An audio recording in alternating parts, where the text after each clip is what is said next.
AP శాసనమండలి సమావేశాలు జరుగుతున్నాయి. ఇప్పుడు అలా చూద్దాం.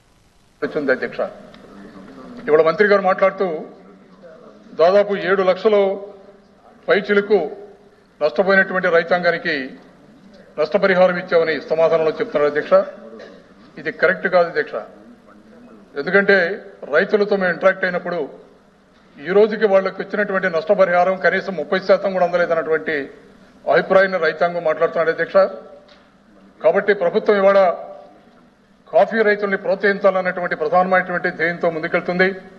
గతంలో కూడా వైఎస్ఆర్ కాంగ్రెస్ పార్టీ అధికారంలో ఉన్నప్పుడు జగన్మోహన్ రెడ్డి గారు చాలా పెద్ద స్థాయిలో కాఫీ రైతుల్ని ప్రోత్సహించి ఎక్కడైనా కాఫీ పంటకి నష్టం పడినప్పుడు చాలా పెద్ద స్థాయిలో దానికి పరిహారం అందజేసినటువంటి కార్యక్రమం ఉంది. కాబట్టి ఇవాళ మంత్రి గారిని కోరుతున్నాను, మీకు అధికారుల నుంచి అందించినటువంటి సమాచారం అయితే సరైనటువంటి సమాచారం కాదన్నటువంటి అభిప్రాయం వ్యక్తం చేస్తున్నాడు. అధ్యక్ష, సంపూర్ణమైనటువంటి సమాచారంతో నష్టపోయినటువంటి కాఫీ రైతాంగానికి పూర్తిగా నష్టపరిహారం చెల్లించి కాఫీని ప్రమోట్ చేయాలనుకున్నటువంటి ఆలోచన ఉన్నటువంటి ప్రభుత్వాలు సంపూర్ణంగా కాఫీ రైతాంగాన్ని ఆదుకోవాలని మీ ద్వారా ప్రభుత్వాన్ని కోరుతున్నాను. అధ్యక్ష. మంత్రి గారు. అధ్యక్ష, అరకు కాఫీ అంటే మొట్టమొదటి గుర్తొచ్చిన వ్యక్తి గౌరవ ముఖ్యమంత్రి శ్రీ నారా చంద్రబాబు నాయుడు గారు. ఇది నేను గర్వంగా చెప్తున్నాను. ఈరోజు అరకు కాఫీని దేశంలో ప్రపంచంలో ఒక స్థాయికి తీసుకొచ్చారంటే చంద్రబాబు నాయుడు గారు బాగా ఇష్టపడి ఈ కార్యక్రమాన్ని ఈ స్థాయికి తీసుకొచ్చిన విషయం చిన్న పిల్లడికి అడిగినా చెప్తారు. దాని గురించి మనం మాట్లాడుకోవాల్సిన అవసరం లేదు. ఇప్పుడు సభ్యులు ఆ ప్రాంతంలో ఉన్న వ్యక్తి శాసనసభ్యులుగా కూడా అయ్యారు. వాస్తవాలు మాట్లాడితే దానికి మనం కరెక్ట్ గా ఆన్సర్ వస్తుంది. ప్రతిదానికి రాజకీయం మాట్లాడకూడదు. ఈ విషయం అధ్యక్ష, తెలుగుదేశం ప్రభుత్వం కాఫీకి ఈ వ్యాధిని పట్టించుకోవడం లేదు. మంత్రి గారు తప్పు చెప్తున్నారు. మంత్రి గారు తప్పు చెప్పవలసిన అవసరం లేదు.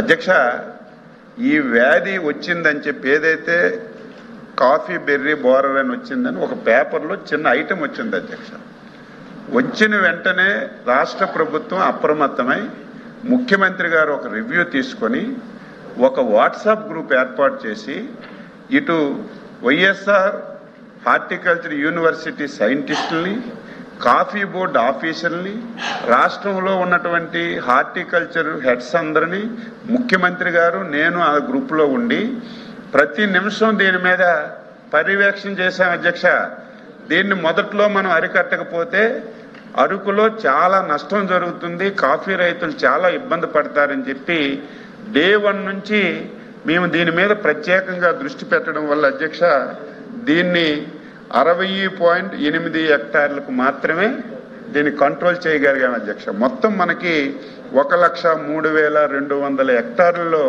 కాఫీ తోటలు ఉన్నాయి. మేము తీసుకున్న చర్యల వల్ల ఈరోజు మనం తగ్గించగలిగాం. అధ్యక్ష, ఇది కూడా కేవలం 152 ఎకరాల్లో వస్తే ఇమీడియట్గా ఆఫీసులందరూ ఉండి ఒక స్పెషల్ టీం పెట్టి ఎన్ఆర్జీఎస్లో కూలీలు పెట్టి ఎక్కడైతే ఈ వ్యాధి వ్యాపించిందో ఆ కాయలన్నీ కూడా తీసి మళ్ళీ ఇతర దానికి వ్యాపించకుండా పెద్ద పెద్ద గోతులన్నీ కూడా తవ్వి అందులో పూడ్చి ఈ వ్యాధి వ్యాపించకుండా చేసిన విషయాన్ని మీ ద్వారా సభ్యులకి ఈ సందర్భంగా తెలియజేస్తున్నాను. ఎవరైతే ఈ 152 ఎకరాల్లో నష్టపోయారో ఆ రైతులకు కూడా ఇబ్బంది జరగకూడదని ఇప్పుడే చెప్పాను. మళ్ళీ చెప్తున్నాను, వాళ్ళకు కూడా 7,23,000 రూపాయలు నష్టపరిహారం కూడా ఇచ్చాం. అధ్యక్ష, సభ్యులు ఆ ప్రాంతం నుంచి వచ్చారు. ఇంకా ఎక్కడైనా సరే ఇది ఉందంటే లేకపోతే దీని ఉధృతి ఎక్కువ ఉందంటే సమాచారం ఇవ్వండి. ఫలానా అరకు జిల్లాలో, పాడేరు జిల్లాలో ఈ ప్రాంతంలో ఉంది, మీరు దృష్టి పెట్టండి. ఈరోజు బాధ్యతగా పనిచేసినటువంటి ప్రభుత్వం అధ్యక్ష, అందుకే ఎవరో ఒక మాట అన్నా పడ్డానికి మేము సిద్ధంగా లేవు. పేపర్లో చిన్న ఐటెం వచ్చింది అధ్యక్ష, దాని మీద ఇమీడియట్గా మేము స్పందించాం. ముఖ్యమంత్రి గారు రివ్యూ పెట్టారు, ఒక వాట్సాప్ గ్రూప్ పెట్టారు, కలెక్టర్ని ఇన్వాల్వ్ చేశారు, అధికారులను ఇన్వాల్వ్ చేశారు. ఒక్క చెట్టు మీద ఈ వ్యాధి ఉన్నా సరే దీన్ని ఇమీడియట్గా మనం డిస్పోజల్ చేయాలి, అరికట్టాలని పనిచేశాం. దీనికి మూలాలు ఎక్కడి నుంచి వస్తున్నాయి? కొన్ని విత్తనాలతో కొన్ని ప్రాంతాల నుంచి వస్తున్నాయి అధ్యక్ష. దాని మీద కూడా దృష్టి పెట్టాం. నేను స్పష్టంగా మాటిస్తున్నాను, అరకు బ్రాండ్ ఎక్కడ దెబ్బ తినకుండా, ఒక్క దేశంలో కాదు ప్రపంచంలో ఈరోజు ఎవ్వరు మాట్లాడినా అరకు అరకు అరకు కాఫీ గురించి మాట్లాడుతున్నారు. ఈ బ్రాండ్కి ఎక్కడ కూడా విఘాతం లేకుండా ముందుకు తీసుకెళ్లే బాధ్యత తీసుకుంటాం. ఎక్కడైనా సరే మీ దృష్టిలో ఉంటే ఆ సమస్య మాకు చెప్పండి. బాధ్యత గల ప్రభుత్వంగా మేము ఇమీడియట్ గా స్పందిస్తామని మీ ద్వారా సభ్యులకి, ఈ సభ ద్వారా అరకు రైతులకు అందరికీ కూడా నేను కోరుతున్నాను అని చెప్పి మీ అందరికీ తెలియజేస్తున్నాను. Question number 14352 minister for transport. Sir మీకు ఇంకేదైనా ఉంటే మంత్రి గారితో తర్వాత మాట్లాడండి. చెప్పారుగా ఏదైనా ఉంటే తెలుసుకురమ్మని. మీకు ఏదైనా ఇన్ఫర్మేషన్ ఉన్నా, ఇంకా పంట మీద ఇంకేమన్నా అది ఉధృతంగా ఉన్నా ఆ లిస్ట్ ఇమ్మంటున్నారు కదా, యాక్షన్ తీసుకుంటాను. క్లోజ్ చేయండి, చాలా బిజినెస్ ఉందండి. ఏ ప్రశ్నకు సమాధానం? శ్రీశక్తి పథకం 15/8. రాంప్రసాద్ గారు ఒక్క నిమిషం. రాంప్రసాద్ గారు, మినిస్టర్ గారు ఒక సూటిగా మీకేం కావాలి? అధ్యక్ష, మంత్రి గారు గత ప్రభుత్వం ఏమీ చేయలేదన్నటువంటి మాటలని మాట్లాడారు. ఇంకా అవన్నీ అంతకుముందు దీన్ని ప్రమోట్ చేసిందే. కావాలి అదే చెప్తున్నాను రైతులకు సంబంధించి మీకు ఏమి ఇన్ఫర్మేషన్ కావాలి? క్వశ్చన్ కి సమాధానం అడుగుతున్నాను అధ్యక్ష. ఒకే రెండే మాటలు.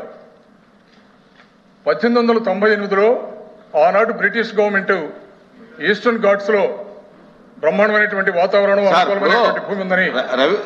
రవి గారు, మీకు ఇచ్చినటువంటి సమయాన్ని మీరు ఎందుకు వాడుకోరు? రైతుల పక్షాన ఉన్నారు మీరు అధ్యక్ష. కాఫీ రైతుల పక్షాన, కాఫీ రైతులు ఇంకేమైనా సమాచారం కావాలేమో. బ్రిటిష్ వాళ్ళకి వెళ్ళక్కర్లేదు అధ్యక్ష. మొత్తం వాళ్ళే నాటారు. ఒప్పుకున్నాను కదా, ఇంకెందుకు దాని గురించి మొత్తం మీరే నాటారు మొక్కలన్నీ. గొడవ ఎందుకు?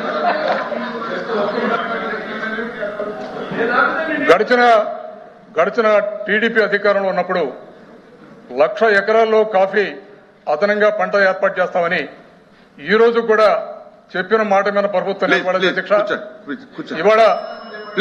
మంత్రి గారు ఇంకొద్దండి, అయిపోయింది, కూర్చోండి. చెప్పాలి ఇంకెందుకు? దాన్ని వాళ్ళు నేను ఎంత కాముగా ఉన్నవని ఉండవడం లేదు. అరకు అయిపోయింది, అయిపోయింది. అరకు పాడారు. ఒకప్పుడు గంజాయికి నిలయంగా ఉండేది అధ్యక్ష. మేము వచ్చిన తర్వాత గంజాయి అంతా తీసి కాఫీ రైతులను ఆదుకుంటున్నాం. ట్రాన్స్పోర్ట్ మినిస్టర్ గారు కంటిన్యూ చేయండి. సార్ మంత్రి గారు కూర్చోండి, మా సభ్యులు కూడా కూర్చోండి, ఇద్దరు కూర్చోండి.